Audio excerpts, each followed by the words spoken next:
Assalamualaikum dear students. This is Khande Imtiaz. Today our topic is for biology, that is why do we fall ill? Dear students, it is in your U3 syllabus. So let us start. Dear students, our topic is why do we fall ill? It is in your chapter 13. आप बीमार क्यों पड़ते हो? तो ये question pose हो रहे हैं कि जब आप बीमार पड़ते हो तो क्यों पड़ते हो?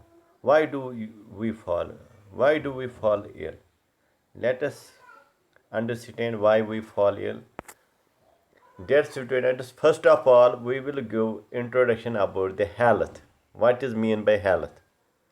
Health in generally means free from illness, disease, injury or pain, lack of physical fitness. जो हेल्थ होता है इसका जनरली क्या मतलब होता है? एक बंदा जब उसको फ्री ऑफ इलनेस हो, जब उसको कोई बीमारी ना हो या कोई डिजीज़ ना हो या उसको कोई इंजरी ना हो या उसको कोई लैक ऑफ फिजिकल फिटनेस ना हो, तो हम उसको बोलते हैं it is A healthy person. We can also define according to WHO, World Health Organization. Health can be defined as a state of complete physical, mental and social well-being. Actually जो health का मतलब है, health में एक इंसान physically भी fit होना चाहिए, मेंटली भी और सोशल वेलबींग होना चाहिए. तो जो health and it is failure, जो हेल्थ है इसको हम क्या बोलेंगे फिर? Health is a state of physical, mental, social wellbeing. The conditions necessary for good health are. कौन सी कंडीशंस नेसेसरी हैं? एक पर्सन अगर हेल्दी हो तो उसमें कौन सी कंडीशंस होनी चाहिए? Number 1, good physical and social environment. उसका जो एनवायरनमेंट, फिजिकल एनवायरनमेंट या सोशल एनवायरनमेंट वो अच्छा होना चाहिए. गुड इकोनॉमिक कंडीशंस, उसकी इकोनॉमिक कंडीशंस गुड होनी चाहिए. सोशल इक्वलिटी एंड हारमोनी, और उसका जो सोशल में इक्वलिटी हो और हारमोनी होता है समाज में, तो वो गुड होना चाहिए. Good physical and social environment includes clean surroundings, good sanitation.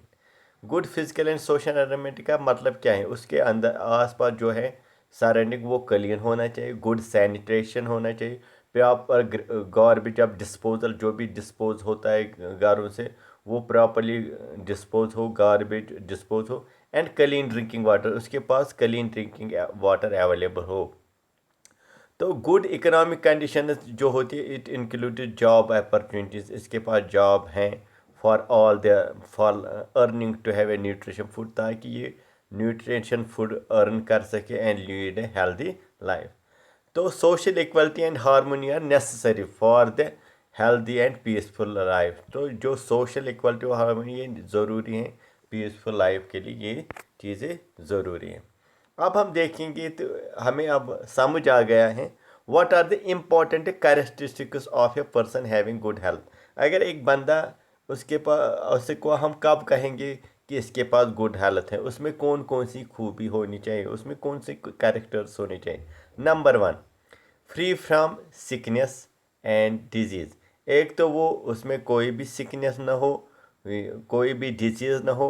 Free from unnecessary anxiety, उसको कोई टेंशन ना हो, हाँ, कोई मायूसी डिप्रेशन ना हो. Free from social and psychological tension, उसको समाज में या साइकोलॉजिकली उसमें कोई टेंशन अवेलेबल ना हो. सेल्फ कॉन्फिडेंस, उसको सेल्फ कॉन्फिडेंस होना चाहिए. फीलिंग जॉय इन लिविंग, और जो उसकी लाइफ है उसमें उसको खुशियाँ हो. तो ability to work efficiently and it is best, और इसमें एक एबिलिटी होनी चाहिए, एक हुनर होना चाहिए कि ये हर एक काम बेस्ट करे, तो उसको बोलेंगे हम it is A healthy person. तो ये जो कैरेक्टर्स हैं ये एक हेल्दी पर्सन में होने चाहिए. अब है disease and it is cause. When a person is affected bye disease, जब एक बंदे को डिजीज़ से इफेक्ट होता है तो either the normal functioning or the appearance of one or more systems of the body changes for the worse. तो उसमें जो उसकी अपीयरेंस होती है, जो उसकी बॉडी का सिस्टम है, उसमें चेंजेस होती है, बहुत हद तक वो वर्स हो जाती है। They changes give rise to signs of disease called symptom. जो बंदे को जो चेंजेस आती हैं, ये साइन है किसकी, इन साइनों को हम बोल देंगे सिम्टम्स। जब एक बंदे को कुछ अलामतें आ जाती हैं, उनको हम बोलते हैं symptoms. On the base of symptoms the physicians look for the science of the particular disease. और याद रखो, जो फिजिशियन है वो साइंस देखता है डिजीज़ के क्या है, और वो टेस्ट करवाते हैं, तो उससे कन्फर्म डिजीज़ होता है। तो ये दो चीज़ें होती हैं, एक तो सिम्टम्स, दूसरा होता है साइंस।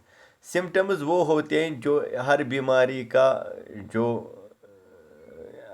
साइंस होते हैं, हर बीमारी का जो जिससे जब कोई बीमारी होती है तो उसके अलग साइंस है जो यूजुअली हम लेकिन सिम्टम्स हैं। लेकिन साइंस जो होता है वो ऑफन हर डिजीज़ के अपने साइंस होते हैं, ठीक है, और सिम्टम्स होते हैं। तो यहाँ हम डिस्कस करेंगे basically difference between health and disease free. अब हमारे पास दो पॉइंट आ गए, हेल्दी एंड डिजीज़ फ्री किन को बोलते हैं। हमें लगता है ये दोनों टर्म एक हैं, लेकिन इनमें डिफरेंस है। Healthy it is A state of physical, mental and social wellbeing. जो हेल्दी होता है उसमें फिजिकली भी, मेंटली और सोशली भी फिट होना चाहिए। डिजीज़ में ये नहीं है, it is A state of absence from disease. जब एक बंदे में डिजीज़ नहीं हो तो हम बोलेंगे it is a disease free. It refers to individual physical and social. ये इंसान इंडिविजुअल की फिजिकल सोशल एनवायरनमेंट को इंक्लूड करता है। It refers to only individual, ये सिर्फ इंडिविजुअल रेफर करता है। The individuals has a good health, individual को गुड हेल्थ हो सकता है। The individual may have good health और पुअर हेल्थ। द इंडिविजुअल हैं इसमें, उसको गुड हेल्थ भी हो सकता है, पुअर हेल्थ भी हो सकता है। तो अब है हमारे पास what does a disease look like. जब एक बंदे को बीमारी हो गई तो वो कैसे दिखाई देता है, उसका लुक कैसा। When a person is affected by a disease either the normal functioning or the appearance of one or more system body change from the worse. आपको मैंने पहले बताया, तो उसमें जो अपीयरेंस है उसकी वो ख़त्म हो जाती है। जो अपीयरेंस होती है, these changes give this rise of signs of the disease called, और ये हमें अलामत देते हैं किसको, उन्हीं को हम बोलते हैं सिम्टम्स।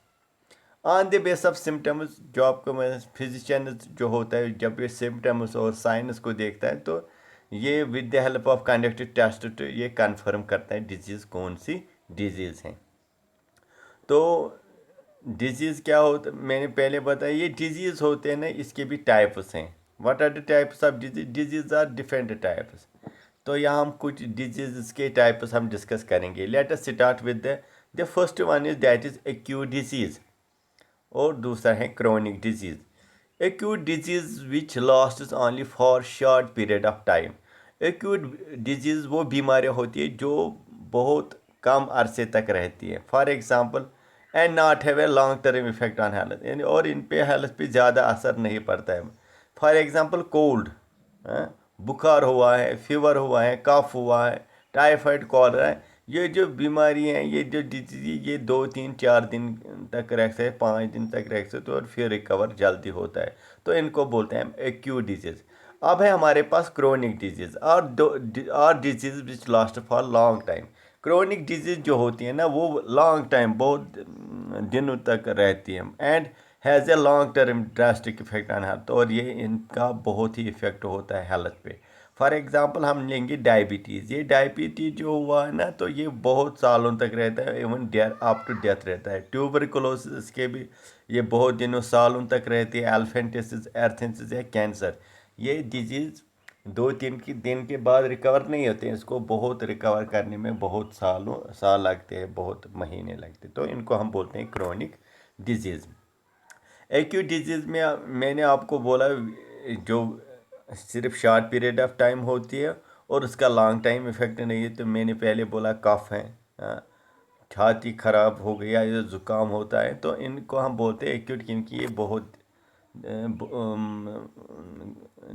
कुछ दिनों के बाद ये रिकवर होते हैं। अब है chronic disease, disease which last for long time, कुछ डिजीज़ बहुत दिनों तक रहती हैं, बहुत महीनों तक रहती हैं इवन, हम उनको बोलते हैं और उनका लॉन्ग टर्म ड्रास्टिक इफेक्ट होता है हेल्थ। हम लेंगे यहाँ एलिफेंटेसिस। आप देखो ये एलिफेंटेसिस, इस बीमारी को एलिफेंटेसिस इसलिए कहा जाता है कि इसमें जो हमारे टांगे होते हैं ये एलिफेंट जैसे लुक होता है इनको। तो ये बीमारी क्या है, ये क्रोनिक डिजीज है, ठीक है। अब तीसरी जो डिजीज़ है type, that is infectious disease, या इसका दूसरा नाम है कम्युनिकेबल डिजीज़। ये are disease which spread from an infective person to the healthy person through air, water, food vectors, physical contact, sexual contact. ये वो बीमारियां हैं जो एक इन्फेक्टेड पर्सन से हेल्दी पर्सन तक पहुंच जाती हैं, थ्रू आयर के थ्रू जाती है, फूड के थ्रू होती है, वेक्टर के थ्रू होती है, या सेक्सुअल कांटेक्ट जब होता है तो उससे ये एक बंदे से दूसरे बंदे तक ट्रांसफ़र होती है। फॉर एग्जांपल हमारे पास कॉमन कोल्ड है, चिकन पॉक्स है, मप्स है, मीजल्स है, टाइफाइड है, कॉलरा है, ट्यूबरकुलोसिस है, मलेरिया है या एडिस, ये सारी की सारी कम्युनिकेबल डिजीज़ है या इन्फेक्शस डिजीज़, क्योंकि ये एक इंसान से दूसरे इंसान में ट्रांसफ़र होती है। दूसरा हम चौथा जो हमारे पास डिजीज है that is non infectious disease, इनको हम दूसरा नाम बोलते हैं नॉन कम्युनिकेबल डिजीज़। ये आर दो disease which are not spread from infective person to a healthy person. ये एक इंसान से दूसरे इंसान में स्प्रेड फैलती नहीं है। फॉर एग्जांपल हमारे पास बेरी बेरी है, रिकेट्स है, स्कैरवी है, नाइट ब्लाइंडनेस है, डायबिटीज़ है, कैंसर है, हाई ब्लड प्रेशर। ये डिजीज़ एक दूसरे बंदे में ट्रांसफ़र नहीं होती, इनको हम बोलते हैं नॉन इन्फेक्शस डिजीज़। अब जो है causes of the disease, on the basis of this cause of disease we have various types of disease caused by pathogens like virus, bacteria, fungi, protozoans, या poor health and undernourishment, malfunction of the body, environment pollution से होती है, genetic disorders वो हम letter में पढ़ेंगे। अब मैंने आपको बोला ये इन्फेक्शन जो कम्युनिकेबल डिजीज़ हैं ये ट्रांसफ़र होती है from infective person to a healthy person. ये थ्रू आयर के थ्रू ट्रांसफ़र हो सकती है, वाटर के थ्रू ट्रांसफ़र हो सकती है, फूड के थ्रू, या वेक्टर से, फिजिकल कांटेक्ट या सेक्सुअल कांटेक्ट से। हमारे पास कुछ एग्जांपल्स हैं कॉमन कोल्ड, मैंने बोला चिकन पॉक्स है, मीजल्स हैं, typhoid, cholera, tuberculosis, AIDS etcetera. तो ये इन्फेक्शस डिजीज़ होती है ना, ये स्प्रेड अगर एक दूसरे की दूसरे एक बंदे से दूसरे बंदे में ट्रांसफ़र होती है तो ये थ्रू, या तो ये थ्रू पैथोजेन्स, जो what are pathos the organs which cause disease, those micro which cause disease they are called pathogen. ये पैथोजन बैक्टीरिया भी हो सकता है, वायरस भी हो सकता है, प्रोटोजोनस भी हो सकता है, या फंगई भी। वेक्टर क्या होता है, the organ which spread disease, ये एक वो ऑर्गन है जो डिजीज़ फैलाने में मिडल मैन का रोल करता है। फॉर एग्जांपल हमारे पास हाउस फ्लाइज होती हैं ना, ये ट्रांसफ़र करते हैं डिजीज़ पैथोजन्स को एक ऑर्गेनिज्म से दूसरे ऑर्गेनिज्म, तो उनको हम बोलते हैं वेक्टर्स। इन्फेक्शियस एजेंट्स, अब देखो वायरस, ये पैथोजन है। अब देखो वायरस से कौन कौन सी बीमारियां होती है, ये कभी कभार क्या होता है तो वहाँ ऑब्जेक्ट में आता है वायरस डिजीज़ कौन से हैं, तो आपको क्या लिखोगे, वायरस के जो डिजीज़ होते हैं जो वायरस से होते हैं, कॉमन कोल्ड होता है, इन्फ्लुएंजा होता है, मीजल्स होता है, मप्स होता है, चिकन पॉक्स होता है, एड्स होता है, और हेपेटाइटिस बी। ये सारी की सारी बीमारियाँ किससे, वायरस से होती है। बैक्टीरिया से कौन सी बीमारियाँ होती है, कॉलरा होता है, टाइफाइड होता है, ट्यूबरकुलोसिस होता है, टेटनस होता है, एंथ्रेक्स होता है, या फूड पॉइजनिंग।